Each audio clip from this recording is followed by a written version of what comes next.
All right. Well, I'm just going to say thank you for coming. I am Colleen from Medtronic, and I cannot believe this hardy group here. I was thinking maybe we'd have one, maybe two people sitting here, and I can't even thank you enough for coming. I really appreciate it. It's going to be worth your while. We have Dr. Harlow and Dr. Adam Jackson, the surgeon here, to spend some time with you tonight. How often do you get that? A neurologist and a neurosurgeon in an intimate setting like this. So sit back and listen. This is Dr. Tanya Harlow, a neurologist at Sanford Health here in Fargo.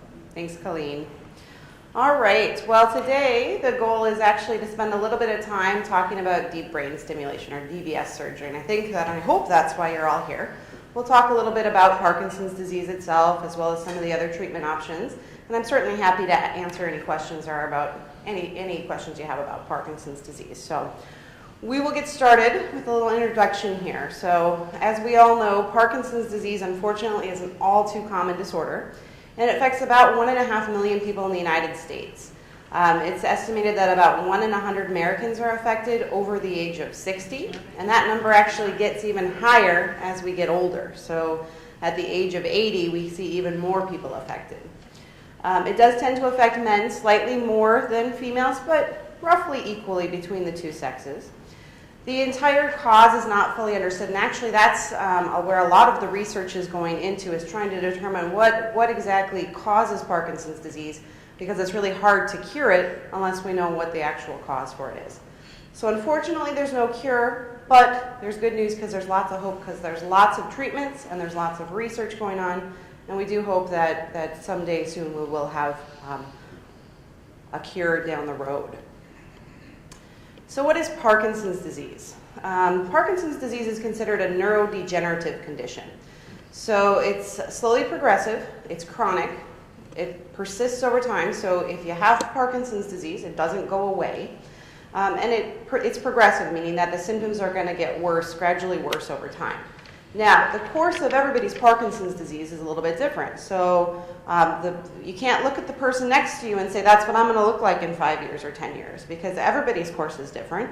How quickly they progress, what the symptoms they have are all different in every individual person. So the cause, we kind of talked about it. We don't really fully understand the cause of it. We do know that there's a loss of neurons in the brain that produce the chemical dopamine. And dopamine is a really important chemical in controlling the smooth and purposeful movements of people just in general, okay?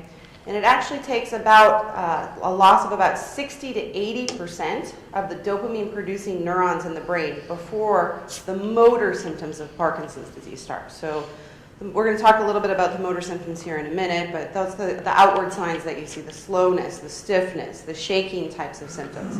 So you actually have to lose quite a lot of dopamine in the brain before we actually start to see those symptoms. And so a lot of the research is actually trying to see if we can identify earlier, maybe when we've only lost 10 or 20% of those neurons, and if we can identify earlier, what are the things that maybe we can do to stop or slow the progression early on. Some of the things that we're looking at, and some of the interesting things, early signs of Parkinson's disease include loss of sense of smell. Some of my patients will tell me 5 years, 10 years, 20 years before the onset of their symptoms, they lost their sense of smell. And almost everybody has some sort of reason why they lost it. Well, I was exposed to some chemical, or I had a bad cold, or something, but it was really probably the Parkinson's very early. Depression, mood troubles, that can be a very early sign. Now, lots of people have depression and mood troubles. Just because you have depression doesn't mean you're going to get Parkinson's, but in combination maybe with a loss of sense of smell, it may alert your primary care doctor early on to maybe start screening for those kinds of things. Something called REM sleep behavior disorder, which is a disorder of sleep in which people will have very, very vivid dreams. And most people, when they're having dreams, when they're in REM sleep, become paralyzed, and so their bodies don't move. In people that have REM sleep behavior disorder, that paralysis is lost, and that actually enables them to enact the dreams they're having. And actually in men, particularly, they can have very violent dreams, and so they may actually hit, kick, yell. Spouses sometimes get black eyes. It's not a very good deal if you're the bed partner. sometimes, and some of you probably have experienced that in the room. So, and that again can be a very early sign and maybe a screening tool for us early on. And so a lot of the research is looking at those types of things. Constipation also may be a very early sign. And it's actually thought that maybe some of that Parkinson's disease maybe begins in the gut with something in the environment that we swallow, or chemicals that are in foods, pesticides, that type of thing. And maybe it gets into the gut first, and that's how it then eventually is able to get up and spread into the bloodstream and into the brain. And so what is the inciting event? We don't fully understand. It is thought that it's probably a combination of genetic and environmental factors. Parkinson's disease is not typically a genetic disease like we think of a lot of other genetic diseases like Huntington's disease, where it's passed down from the mother or the father down to the child. There are a small number of families where it can be genetic in that sense, but there's probably something in the genetic code of people that develop Parkinson's disease that makes them more susceptible to some sort of environmental factor. And things that we think about would include herbicides, pesticides, certain metals, manganese is maybe one of those, possibly different viruses in the environment. We don't fully understand that, and that's a lot of research is also going into trying to understand what things we may be exposed to that may put us at risk. So the motor symptoms, I had mentioned these a few minutes ago. Motor symptoms are going to be the outward signs that we see of Parkinson's disease. And to get a diagnosis of Parkinson's disease, which is a clinical diagnosis, you have to have 2 of 4 motor symptoms. The first of that is a tremor, which is primarily going to be a tremor at rest when the hand is resting quietly on the lap, not doing anything. And that's the typical tremor that we see. That being said, about 30% of people with Parkinson's disease actually don't have any tremor. So it's not an absolute that you have to have it, and not everybody is going to have it. Rigidity would be the resistance to movements or stiffness. Clinically, patients themselves often notice the stiffness less than they notice, say, the slowness or the bradykinesia of it, or the tremor or the shaking. But we clinically check the arms, the legs, the body for stiffness when we examine people. Bradykinesia. This is actually the most important sign of all of the signs. It's the one of the 4 signs that you have to have a diagnosis of Parkinson's disease. So I said you have to have 2. One of them has to be this one. And bradykinesia has to do with slowness or smallness of movements. So I tap nice and big and wide, and we do this every day in the clinic, and so you guys know this. Open and close the hand, turn over and back. Somebody with Parkinson's disease, when they have bradykinesia, the movements get smaller, they get slower, there may be kind of a stuttering within the movement. When they open and close, same thing, maybe can't get the hand all the way open, turning all the way over. And so those are things that we look at clinically. Postural instability has to do with a loss of balance and balance reflexes, and can contribute to falls. That's when I do that pull testing, where we pull you backwards to see how you're doing. Thankfully, that usually is a later sign in the course of Parkinson's disease. And if it's an early sign, it makes us worried that maybe there's another form of Parkinsonism or something that's not Parkinson's disease going on. Although there are some people that do have that as an earlier symptom as well. All right, I do want to spend a little bit of time talking about the currently available medical treatments for Parkinson's disease. Because it also plays a role in how we think about and consider deep brain stimulation surgery. So the gold standard medication that we're going to consider is the medicine Sinemet, or carbidopa-levodopa. Okay? For the most part, everybody with Parkinson's disease at some point will be at least trialed on this medication.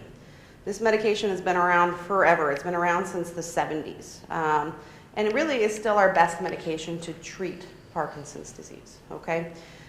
Generally speaking, it's going to help reduce the tremor, it's going to help reduce the stiffness, and it's going to help reduce the slowness. None of the medications are very good at treating the balance changes that we see with Parkinson's disease. Sometimes the balance gets better to the extent that stiffness and slowness affects the balance, but if you truly have postural instability and loss of balance reflexes, unfortunately the medicines don't help that part of it. But generally speaking, levodopa is a great treatment, and we start people on levodopa and they usually feel really good on it, because levodopa is the precursor to dopamine. And so basically we're replacing the dopamine that's lost in your brain. And so we're giving you extra dopamine to move around with. Unfortunately, over time, what happens with this medication is that people develop motor complications. And that's really that up and the down.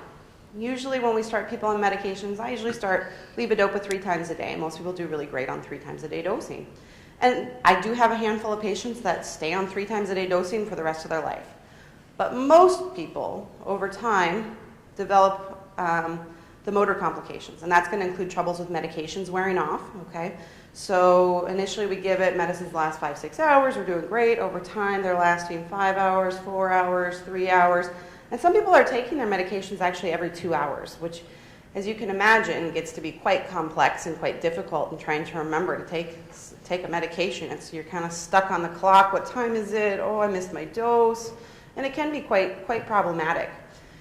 Usually when we start having troubles with medications wearing off, we also can also have troubles with dyskinesias. And dyskinesias are going to be the choreiform, those kind of dancing, wiggly types of movements, the movements you see Michael J. Fox do.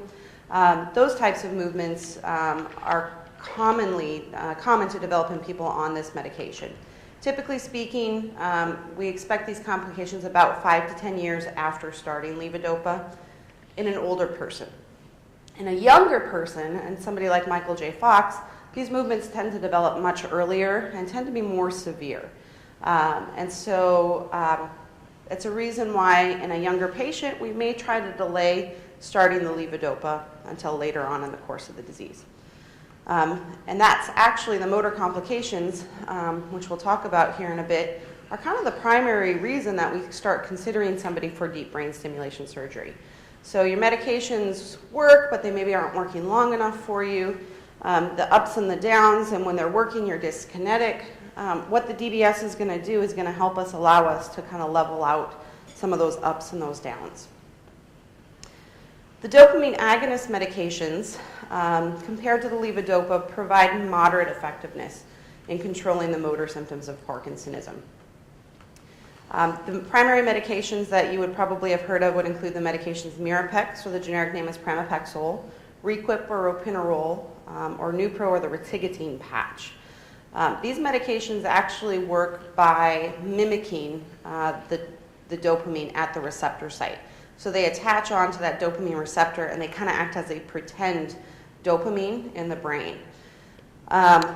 We, generally speaking, try to start these medications in younger patients because these medications can have more problems with side effects with hallucinations, and they can also cause increased troubles with memory and thinking.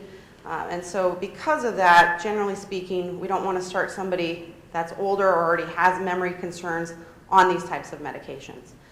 The goal of these medications is to provide symptomatic benefit, but maybe to delay the onset of using the levodopa, especially in a younger patient, so we can delay the motor complications to further out. This group of medications does have kind of their own unique set of side effects that people should be aware of. They are more likely than the levodopa to cause troubles with sleepiness, and they can cause something called acute sleep attacks. So these would be periods of time where people don't even necessarily feel sleepy, but they just may fall asleep abruptly. And it's important to monitor when you're first starting these medications, because if this were to happen while driving, it's potentially life-threatening. Most people don't know if they're going to have side effects with this type of thing. They can also cause something called impulse control disorders. So this would include pathologic gambling, excessive spending of money, hypersexuality, those funny questions I ask you about in the clinic. There's a reason we ask these questions, because the medications, really any Parkinson's medication can do this, but this is the class of medications that's more likely to cause this. People have gone and spent their life savings, and so because of this, it's just very important to let your doctor know if these are problems. It's a reason that we may reduce or eliminate these medications for some people. And it's estimated that about 10 to 15% of people on these medications may develop it, more likely on higher dosages. So certainly let your doctor know if you are having any of those symptoms. The next class of medications is a group of medications called the MAOB, or the monoamine type B, or monoamine oxidase type B inhibitors. This includes the medication Azilect or Rasagiline, which is a once daily medication, and the medication Eldepril or Selegiline, which is a twice daily medication. Used on their own, these medications have mild symptomatic benefit. Used in combination with dopamine agonists or levodopa, they tend to boost those medications and give you kind of added effect. Oftentimes these medications are added on to levodopa when you're having troubles with wearing off, because it may help to reduce some of the off time that people are having, but it may in turn also increase troubles with dyskinesias as well. The next group of medicines is the COMT inhibitors, the catechol O-methyltransferase inhibitors. It's a bit of a mouthful. These include medications including Comtan or entacapone. Stalevo is actually the entacapone already formulated with the carbidopa-levodopa, and then the medication Tasma or tolcapone, which is rarely used because of liver function issues and requiring close liver monitoring. But the Comtan and the Stalevo are commonly used. The Comtan, the entacapone, has to be used in conjunction with levodopa. Doesn't have any benefits on its own and has to be taken with each dosage of the levodopa to get benefit. This medication is going to be used again when patients are having troubles with medications wearing off and helping to reduce off time. Studies have shown that Comtan and Azilect probably give you about an extra 2 hours of reduction of off time overall during a day in studies. They looked fairly equal. Studies weren't done to compare each other, to compare the different treatments, but roughly equal in reducing wearing off. Amantadine is actually an old flu medication that we actually use now for treatment of Parkinson's disease, primarily for treatment of dyskinesias. May also help to reduce tremor, doesn't often reduce a lot of the other symptoms of Parkinson's disease. Unfortunately, this medication can cause problems with confusion and hallucinations, so in patients that are having memory troubles, it may not be a good choice, or it may be a medication we need to get rid of because of memory troubles or hallucinations, but may treat dyskinesias. They are actually doing some studies on some newer medications for dyskinesias that hopefully won't have the same cognitive side effects. And then the anticholinergic medications I'm going to mention briefly. These are rarely used, and when they are used primarily for the treatment of tremor. They don't really help a lot of the other Parkinson's symptoms like the stiffness and the slowness. They also have potential side effects, including sleepiness, dry mouth, confusion, hallucinations. So again, we would want to use this cautiously in somebody that's having memory troubles or memory concerns. All right, so now we're going to move on and talk a little bit more about DBS, or deep brain stimulation. Am I blocking anybody's way here, by the way? Because I can certainly move over. So what we're going to talk about is what DBS therapy is, so deep brain stimulation. How does it actually work? When do we consider this treatment? The risks and the benefits, what you can expect from the surgical procedure, and Dr. Jackson is going to really talk more about the procedure itself, and whether it's covered by your insurance. So DBS therapy uses a small pacemaker-like device. Is this not? Yeah, let's see. It should be the top. Is it? Oh, there's 2 buttons there. One is a flashlight. Oh, there we go. Okay. And so this is actually the little pacemaker device that gets placed underneath the chest, and this is going to send electronic signals to an area in the brain controlling movement. The signals that they send are going to block some of the brain messages that are causing some of the annoying and disabling motor symptoms. So that pathway that's just not working quite right, we're going to kind of disrupt it and hopefully get it working a little bit better. DBS therapy can give you greater long-term control over body movements, and many people find this therapy helps them get back to enjoying some of the things in life that they thought they'd lost forever. So we're going to watch a little video here. DBS therapy uses a medical device, much like a cardiac pacemaker, and thin, soft, flexible wires called leads completely inside the body. While the device is implanted beneath the skin in the chest, the leads are implanted within the brain. Okay. Electrical stimulation is then sent directly to targeted areas within the brain. Stimulation of these areas enables the brain circuits that control movement to function better. This results in a reduction of some symptoms in many patients. Medtronic DBS therapy for Parkinson's disease delivers electrical stimulation to areas in the brain to help reduce some of the symptoms of advanced Parkinson's disease.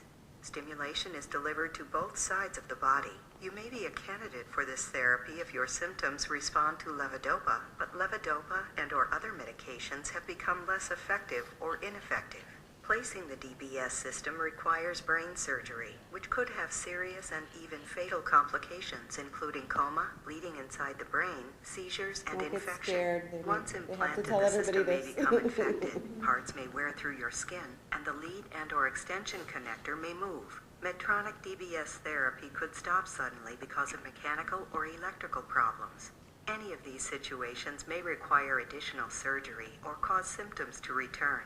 Medtronic DBS therapy may cause worsening of some motor symptoms associated with your movement disorder and may cause speech and language impairments. In patients receiving Medtronic DBS therapy, depression, suicidal thoughts, and suicide have been reported. Occurrence of falls has also been reported in patients with Parkinson's disease. This therapy is not for everyone. This therapy should not be used for patients who will be exposed to diathermy, deep heat treatment. Magnetic resonance imaging, MRI, should not be considered unless absolutely needed. MRI should only be performed as described in the product labeling. Not everyone who receives DBS therapy will receive the same results. Patients should always discuss the potential risks and benefits of the therapy with a physician. A prescription is required. For complete safety information about Medtronic DBS therapy, call Medtronic at 800-328-0810 or visit Medtronic's website at medtronicdbs.com. Dr. Jackson, do you write a prescription for DBS? It says a prescription is required. I've never heard of that. Okay. All right.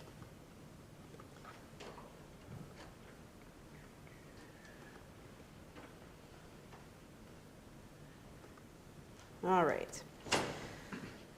So we're going to talk about the timing of DBS and when to consider the time.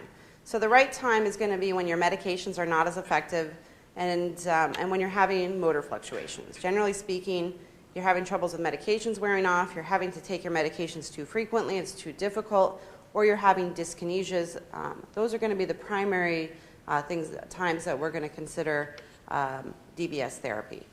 We don't usually implant somebody with DBS within, it's usually 3 to 5 years into the course of the disease.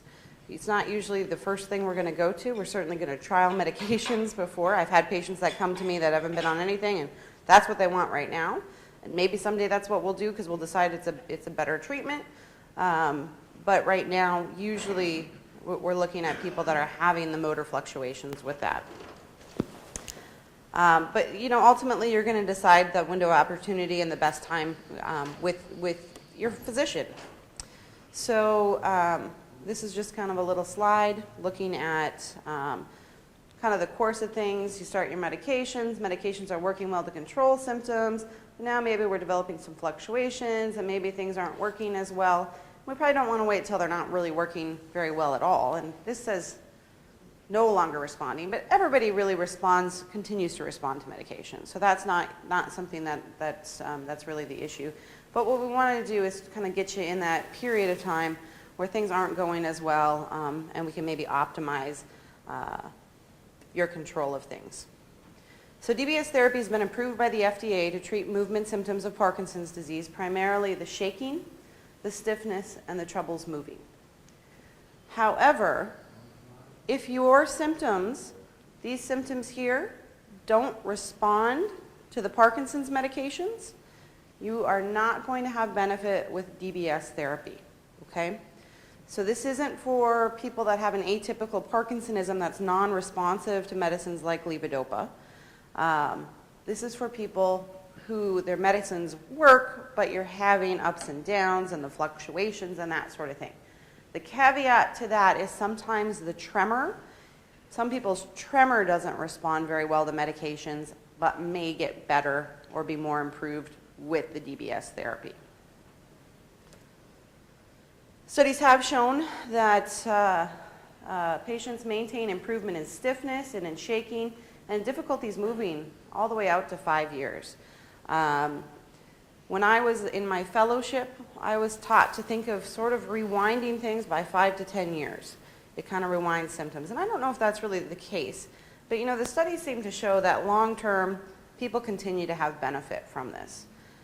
There's also studies looking at best medical therapy managed by a movement disorder specialist versus somebody that gets DBS therapy.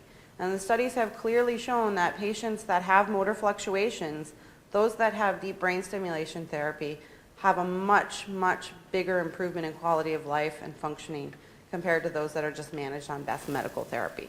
So this is a really, and it's been a very well studied treatment. So this isn't something, you know, that we're just doing or learning about now. This is something that has really a lot of research behind it, and we know that the outcomes tend to be very good in the correctly selected patient for the procedures. So studies have also shown that, that patients tend to get 5 more hours of symptom-free time. So reduction in off time by 5 or more hours. We talked about some of the other medicines we add on might give us an extra 2 hours. This is an extra 5 hours. That's a pretty big deal. And there's really not been any medications that we've studied that have shown that significant of a reduction. The other thing is it's not going to add to your current medication routine, and it actually may enable us sometimes to reduce medications and to lower how often or how frequently or the dosage of medications. And by reducing dosages of medications, we can sometimes reduce dyskinesias. There's also sometimes different targets that we may not be able to reduce medications, but the other target will actually just reduce the dyskinesias based on that target alone.